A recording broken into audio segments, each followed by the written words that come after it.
Tinigitan ng Special Action and Intelligence Committee for Transportation o SAIC ang ilang motoristang nahuling dumaan na naman sa EDSA busway. Live mula sa Quezon City, may unang balita si James Agustin. James!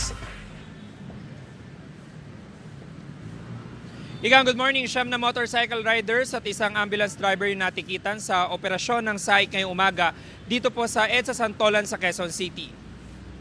Sunod-sunod na pinara ng mga operatiba ng Special Action and Intelligence Committee for Transportation o SAIC ang mga motorcycle rider na dumaan sa busway. Ang ilan sinubukan pang humalo sa ibang motorista pero hindi pa rin sila nakalusot. Pinahinto rin ng ilang ambulansya. Nang may naipakitang dispatch order o trip ticket ay agad din pinadiretso.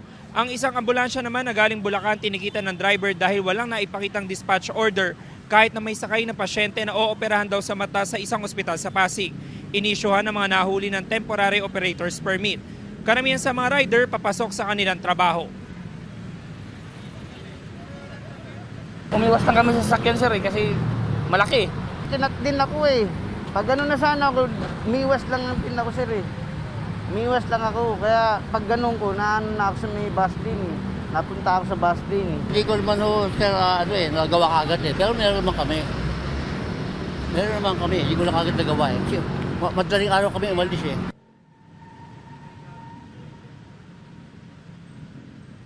Samantala, Igan, dagdag dun sa mga nabanggit natin kanina na mga unang natikita ng SAIC, itong dalawa pang ambulance driver na walang sakay na mga pasyente at kanya-kanya silang dahilan kaya natikitan din ng mga tauhan ng SAIC dito sa EDSA Santolan sa pagpapatuloy ng kanilang operasyon. Yan ang unang balita mula po rito sa Quezon City. Ako po si James Agustin para sa GMA Integrated News.